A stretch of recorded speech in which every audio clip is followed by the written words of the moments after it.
వాళ్ళకన్నా ఇప్పుడు కొంచెం మెరుగ్గానే ఉంది. అంత మరీ అంత ఇదేం లేదు. ఇప్పుడు తల్లిదండ్రులు అత్తమామలు కూడా కోడళ్ళని చదివించే వాళ్ళు ఉన్నారు చాలా మటుకి. ఇంకా కోడల్ని నువ్వు అప్పుడున్న కల్చర్ లో కనీసం 9 గజాలు చీర కట్టుకుని రకరకాలుగా ఉండమని అనేవాళ్ళు.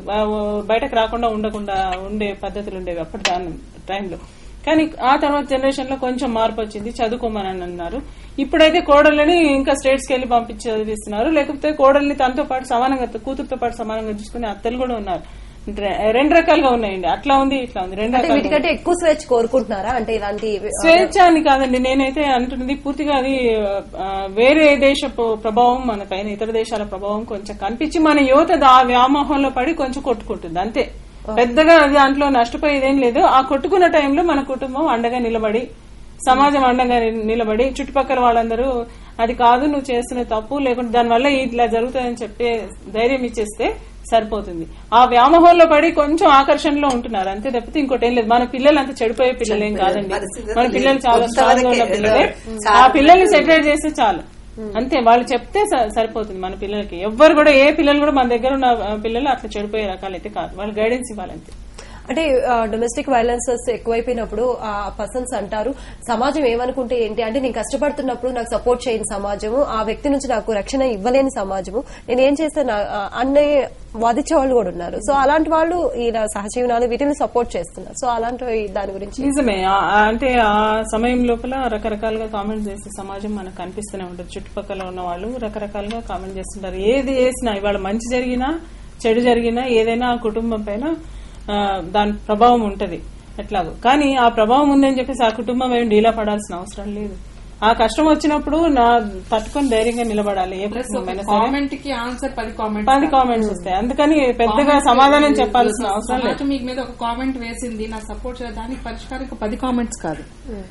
ఆ కామెంట్ కి ఏంటి సొల్యూషన్ అన్నది మనం ఇంకా కామెంట్ లేకుండా ఎలా సొల్యూషన్ తీసుకోవాలన్నది సొల్యూషన్ గానీ, ఇంకా 10 కామెంట్స్ వస్తే ఏంటి అనుకుంటే నేను ఎవ్రీబడి ఇప్పుడు మర్డర్ చేస్తే ఏంటి అని పోతాడు ఒకడు, ఇంకోటి ఏం చేస్తే పోతాడు. That is not the way. 1 comment you have got, how to find a solution for that, positive గా తీసుకుని సొల్యూషన్ ఫైండ్ చేసుకోండి. ఇంకా 10 రాళ్ళేస్తే ఏంటి సమాజం నాకు ఏం చేయలేదు అనుకుంటే that is different mode attitude towards society. That is not very healthy for end of the day. సొసైటీకి ఏం కాదండి, ఆ ఆలోచన వాళ్ళే కోల్పోతారు. ఎందుకంటే ఎంత డబ్బున్నవాడైనా, ఎన్ని కోట్లు ఉన్నవాడైనా ఈ సమాజంతో ఏదో ఒక సంబంధం లేకుండా, ఇంటి వ్యవస్థతో సంబంధం లేకుండా బతకడం అసాధ్యం. అంతే. ఎన్ని కోట్లు, టాటా బిర్లా గానీ ఏ స్థాయిలో ఉన్నాడు గానీ. సో ఈ రిలేషన్స్ అన్ని కాదనుకుంటూ ఎవరితో ఏ ముడి లేకుండా బతకడం అన్నది ఒక మనిషికి అసాధ్యం. అంతే. సో ఈ ఇవాళ సమాజాన్ని కాదంటుంది, రేపైనా తప్పదు, ఎల్లుండైనా తప్పదు. So why go against it? Tilt yourself. ఒక కామెంట్ దానికన్నా సపోర్ట్ తీసుకోండి. వాళ్ళందరి సపోర్ట్ తీసుకొని మన సమాజంలో ఉన్నదే అందరినీ కలిసి సపోర్ట్ తీసుకుని ఎదగడం కోసం, మన ప్రాబ్లమ్స్ షేర్ చేసుకోవడం కోసం, కేర్ చేసుకోవడం కోసం ఆ సమాజాన్ని వాడుకోండి. పాజిటివ్ గా యూజ్ చేసుకోండి. మనకి వెల్ విషర్స్ ఎవరున్నారు వాళ్ళతో సంప్రదించండి. పాజిటివ్ గా ట్యూన్ చేసుకోవాలి. కానీ దాని మీద విరక్తి పెట్టుకుంటే పోయేది ఎవరికి ఏం లేదు. వాళ్ళకి ఎవరు ఆలోచిస్తారో ఫస్ట్ లో ఉన్నంత ఇంటెన్సిటీ అనేది లాస్ట్ వరకు ఉండదు. ఇప్పుడు ఒకసారి మామూలుగా ఒక ఇన్సిడెంట్ జరిగింది అనుకుందాం, ఒక డొమెస్టిక్ వైలెన్స్ కానీ what ever it may be. First లో చాలా సివియర్ గా ఉంటుంది. పోలీస్ స్టేషన్ లో పోతారు, ఒకరి మీద ఒకళ్ళు కేసులు పెట్టుకుంటారు, అరెస్టులు చేపిస్తారు. అత్త మామూలు లేకపోతే వాళ్ళు బెయిల్ మీద వచ్చిన తర్వాత ఎవరో మీడియేటర్స్ స్టార్ట్ చేస్తారు, తప్పురా బాబును అట్లా చేయడం కరెక్ట్ కాదని. కొంత దూరం ట్రయల్కి వస్తుంది, కేసు వస్తుంది. కేసు వచ్చిన జడ్జి గారు కూడా చెప్తారు, బాబు ఇట్లా కాదు, మీరు కలిసి ఉండాలా, తప్పు జరిగిపోయిందని వాళ్ళు చదువుతారు. ఒకవేళ అక్కడ ఏమన్నా కేసు కూడా అయిపోయినా కూడా లోక్ అదాలత్ అని ఈ మధ్య కాలంలో there are number of Lok Adalat connecting, వాళ్ళు కూర్చోబెట్టి చెప్తారు, కౌన్సిలింగ్ చేస్తారు. అది అయిపోయిన తర్వాత హైకోర్టుకు వచ్చిన తర్వాత కూడా హైకోర్టు జడ్జిలు కూడా వాళ్ళు ఛాంబర్కి పిలిచి ఇన్ కెమెరా ప్రొసీడింగ్స్ లో అదే చెప్తారు, మీరు విడిపోవడం వల్ల వచ్చే ఇబ్బందులు ఎన్ని ఉంటాయి, ప్రాక్టికల్ గా మీ ఫాదర్ మారు వీళ్ళందరినీ చూడండి అని చెప్పి మొత్తం నేరేట్ చేసిన తర్వాత మోస్ట్ ఆఫ్ ద కేసెస్, ఇప్పుడు 100 కేసెస్ మనం కనుక ఇన్సూరెన్స్ తీసుకుంటే అక్కడికి వచ్చిన తర్వాత మీకు మాక్సిమం 75 కేసెస్ అన్ని కూడా సాల్వ్ అవుతున్నాయి. మనం ఫస్ట్ ఇన్సెంట్ ఇక్కడ చూస్తున్నాము, ఫస్ట్ ఎండింగ్ మనకు తెలియట్లేదు. సో వాళ్ళు మళ్ళీ బాగానే ఉంటున్నారు, కలుస్తా ఉంటున్నారు. చాలా కేసెస్ లో జడ్జిలు గానీ మీలాంటి వాళ్ళు. అంటే ఈ రీసెంట్ కేసు చూసుకున్నా, సుప్రీంకోర్టు ఇచ్చినటువంటి ఆ తీర్పు చూసినా కూడా వివాహం అయినప్పుడు ఆ చిన్న చిన్న వాటికి కాంప్రమైజ్ అవ్వలేని వాళ్ళు ఇలాంటి సహజీవనాల్లో వాటికి వచ్చినప్పుడు ఎంత దూరం అయినా పోరాడటానికి రెడీ అవుతున్నారు. అంటే ఆ కాంప్రమైజింగ్ ఏదో ఫ్యామిలీలోనే అయితే సరిపోతుంది, ఇలాంటి అసలు రావు కదా అన్న వేలో సుప్రీంకోర్టు కాకుండా ఇలాగా అంటే చట్టబద్ధత కూడా ఇస్తాము అవన్నీ అంటే చూడు వాళ్ళకి ఇంకా కొంచెం ఎంటర్ అవ్వాలనుకున్న వాళ్ళకి చాలా సపోర్టింగ్ గా అనిపిస్తుంది కదా. మొత్తానికి దీన్ని ఎలా చూడాలంటారు? అట్లా కాదు మేడం. ఇప్పుడు మామూలుగా మీరు అన్నట్టుగా హైకోర్టు సుప్రీంకోర్టు జడ్జిమెంట్ ఇచ్చిన మాత్రంలో అది అందరికీ బైండింగ్ అని కదా, అది only for that particular case అంతవరకే తప్ప దాన్నే తీసుకొని ఇదే లా అని చెప్పేసి ఇది మొత్తం సమాజానికి అది లేకపోతే ప్రపంచానికి అది లేకపోతే భారతదేశానికి అది కాదు. అది only the watchdog of the constitution and laws, supreme court కానీ హైకోర్టు కానీ. సో రిమైనింగ్ పార్ట్ వచ్చి ఎవరు చేయాలి? లెజిస్లేషన్ చేయాలి, దట్ ఈ పార్లమెంట్ చేయాలి. పార్లమెంట్ లా చేయాలంటే 545 మంది పార్లమెంటేరియన్స్ ఒప్పుకోవాలో, దాంట్లో 50% ఒప్పుకోవాలా? ఎట్లా ఒప్పుకుంటారు? ఉమెన్ ఉన్నారు, ఉమెన్ ఒప్పుకుంటారా?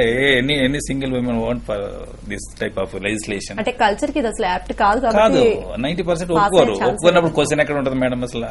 అనేది ఆ లివ్ ఇన్ రిలేషన్ కూడా డెఫినేషన్స్ చాలా యాంగిల్స్ లో చూడొచ్చు. Exactly. Like first hand live in relation spouses తో ఎలా ఉంటుంది. So each is a different case అండి. And what they are put for, ఇప్పుడు దేనికోసం అమ్మాయి కోర్టుకు వెళ్ళింది, డిఫరెంట్ యాంగిల్స్ లో డిఫరెంట్ కేసెస్ ఉంటాయి. సో అన్నిటికీ కామన్ లా తీసుకొచ్చి దాన్ని ఫిట్ ఇన్ చేసుకో, అందరు దానిలో ఫిట్ ఇన్ అవ్వండి ఫిట్ అవ్వదు, అంత బ్రాడర్ గా అవ్వదు. So when you don't make it minus of the amendments and you don't protect, అంతలో జరిగే మిస్టేక్స్ జరుగుతూనే ఉంటాయి. ఇప్పుడు డీవీ యాక్ట్ లో మిస్టేక్స్ చాలా జరుగుతున్నాయి, మీకు తెలిసే ఉంటుంది DV act how much misuse అవుతుందో. ఎంత అమాయకనాళ్ళు మొగుళ్ళు అందరు కూడా ఇరుక్కుంటున్నారు ఆ యాక్ట్ లో.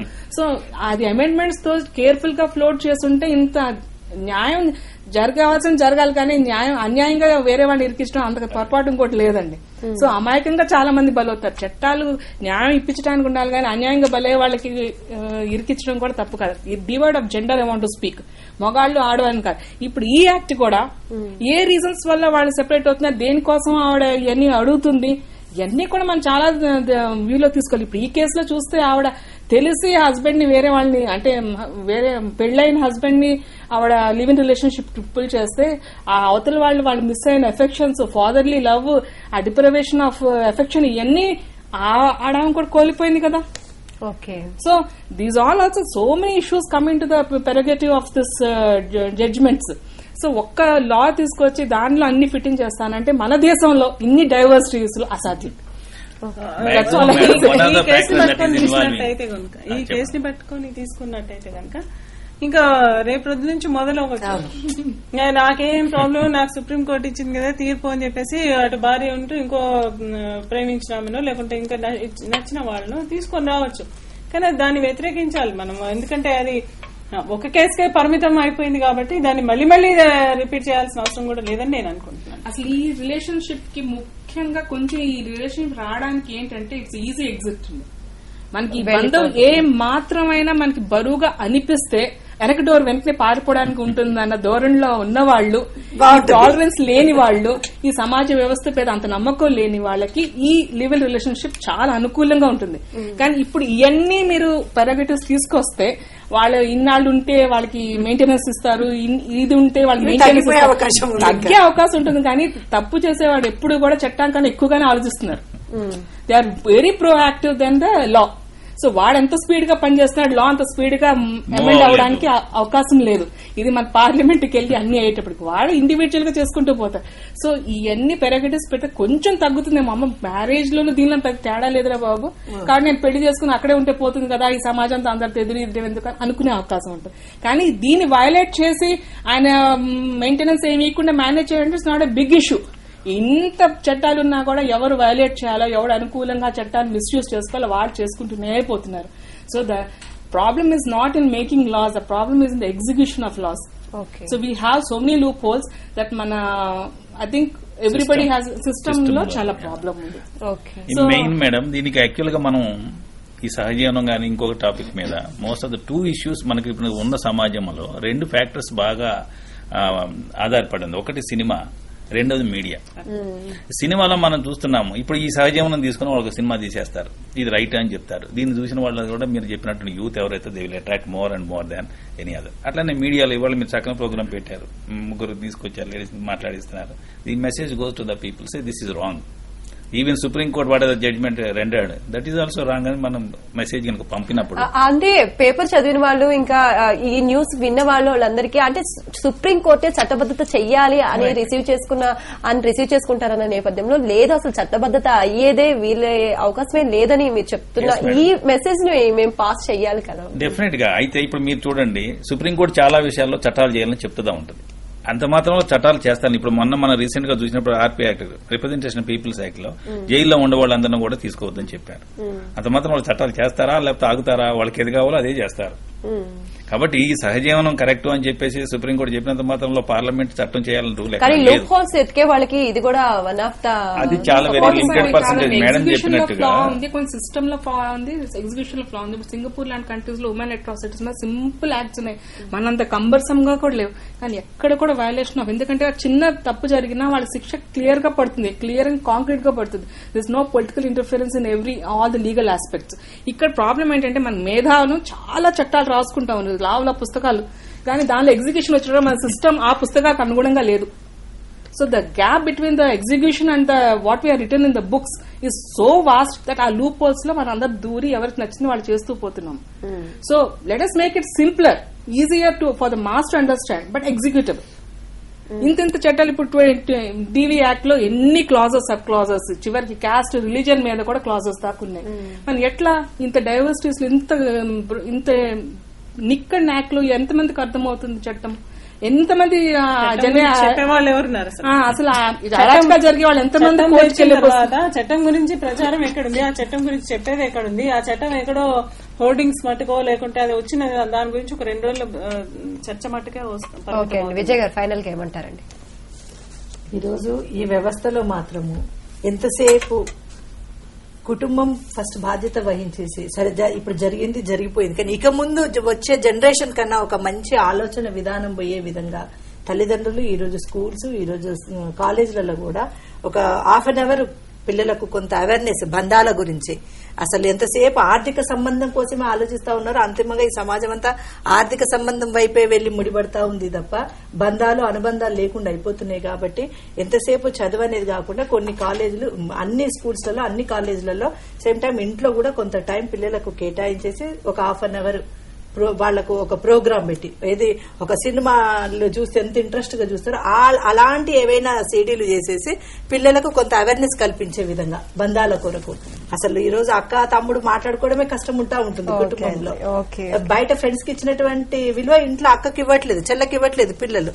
అట్లా కాకుండా అసలు బంధాల గురించి కొంత తెలియజేసేటట్టు, ఎందుకంటే స్కూల్స్ లలో ఎక్కువ టైం ఉంటున్నారు, కాలేజీలలో ఎక్కువ టైం ఉంటున్నారు. అది ముఖ్యంగా టీనేజ్ వయసు, ఒక ఇంటర్ వరకే వాళ్ళు ఎంతసేపు ఆగమాగమైనటువంటి పరిస్థితుల్లో పిల్లలు ఉంటున్నారు. కాబట్టి ఆ టైంలోనే వీళ్లకు అవేర్నెస్ ప్రోగ్రామ్ లాగా పెడితే బాగుంటుంది అనేది నా ఆలోచన. ఓకే అండి, కుటుంబంలోని తల్లిదండ్రుల కేర్ ఉన్నంతకాలం ఇలాంటి సహజీవనాలు ఇవి పెరిగే అవకాశాలు లేవని మీరు ముక్తఖండంతో చెప్తున్నారు. Thank you for coming. And భారతదేశంలోని కల్చర్ ప్రకారం ఇలాంటి సహజీవనాలు, ఇలాంటి బంధాలు చట్టబద్దత అయ్యే అవకాశం ఎంతవరకు లేదని మన గెస్టులు చెప్తున్నారు. ఇది ఇవాల్టి special discussion. Stay tune to మహా న్యూస్.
అంతేనా?